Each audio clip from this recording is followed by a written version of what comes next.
और जो लोग अपने आप को हिंदू कहते हैं वो 24 घंटा हिंसा हिंसा हिंसा, नफरत नफरत नफरत, असत्य सत्य असत्य।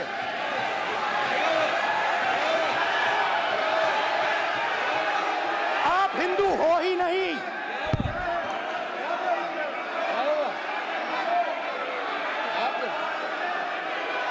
Just get me that picture of Shiva. I'm inside speaker's office. Hindu धर्म में साफ लिखा है, सत्य के साथ खड़ा होना चाहिए, सत्य से पीछे नहीं हटना चाहिए, सत्य से नहीं डरना चाहिए। अहिंसा हमारा प्रतीक है। अभय मुद्रा, ऐसे कीजिए, अभय मुद्रा।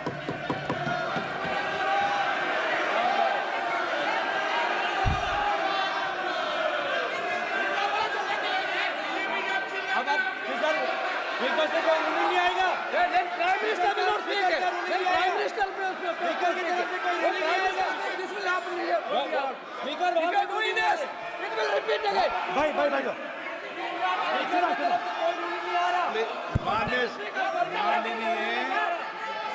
ये आप बात समझिए, आप बात समझिए।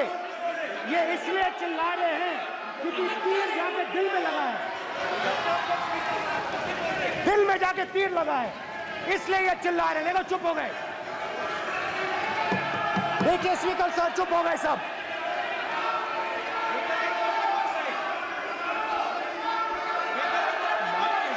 एक मिनट।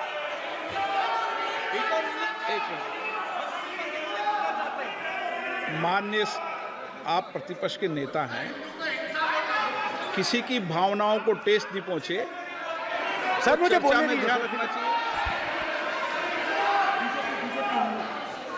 ये जो ये विषय बहुत गंभीर है।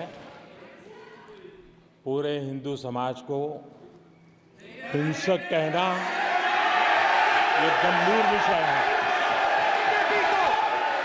बीजेपी को आपको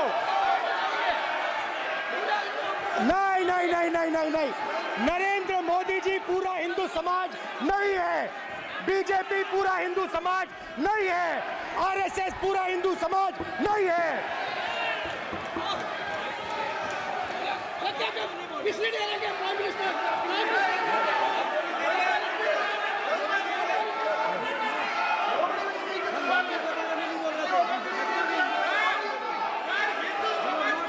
भूपेंद्र यादव जी, ये ठेका नहीं है बीजेपी का। भूपेंद्र यादव जी बोलना चाहते हैं आप?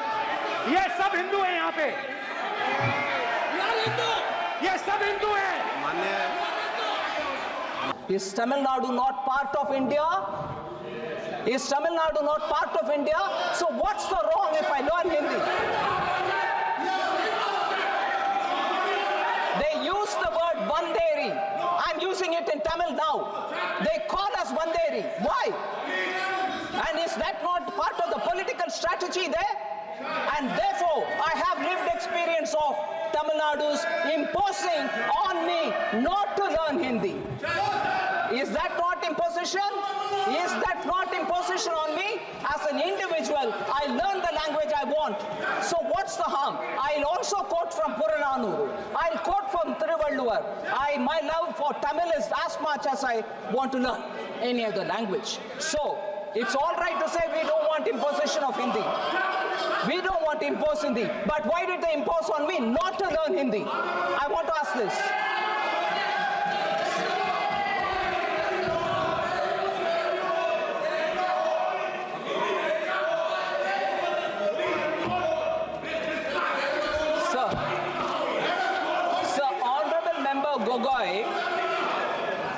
Honorable Member Gogoi raised a few more things.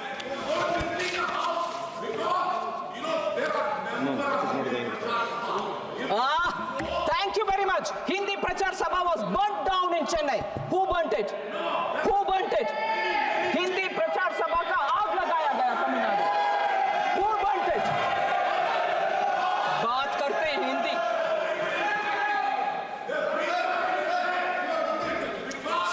sorry, I go on with this. So I'm giving you you are imposing on me, denying my fundamental right to learn whichever language I want to learn. Sir, I'm coming back to this one, sir. गृह मंत्री जी, no आप debate में, गृह मंत्री जी।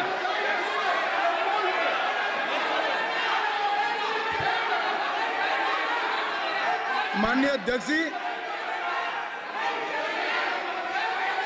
शोर शराबा कर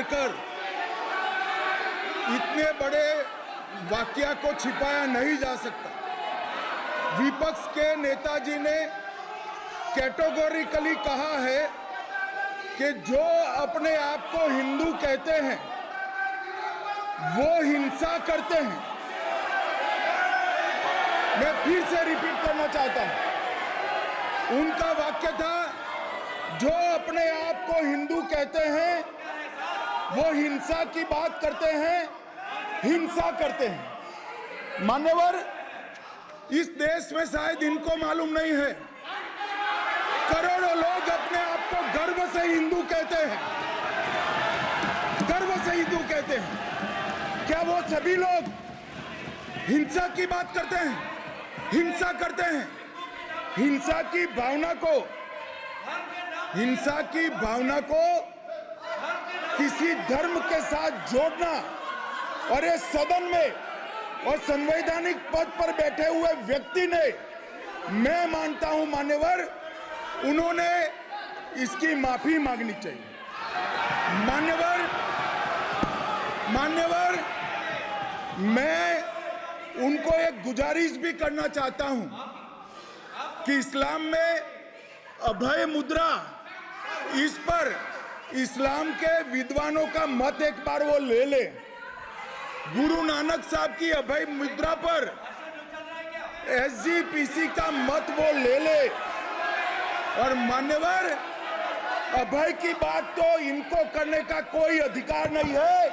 आपातकाल में पूरे देश को इन्होंने भयभीत करा है, लाखों लोगों को जेल में डाला और आतंक, वैचारिक आतंक अगर कभी था, वैचारिक आतंक कभी था तो आपातकाल के वक्त था। और मान्यवर, दिल्ली में दिन दहाड़े हजारों सिख भाइयों का कत्लेआम उनके शासन में हुआ। आज वो भय की बात कर रहे हैं। मान्यवर, मेरा आपसे आग्रह है कि श्री राहुल गांधी, नेता प्रतिपक्ष, पहला भाषण होने के बावजूद माफी मांगनी चाहिए, न केवल सदन, पूरे देश की माफी मांगनी चाहिए।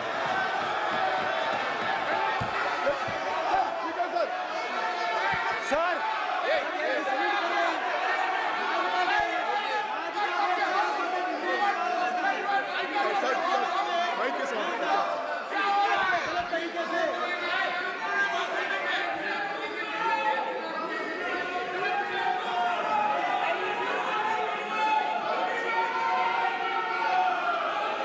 Speaker sir,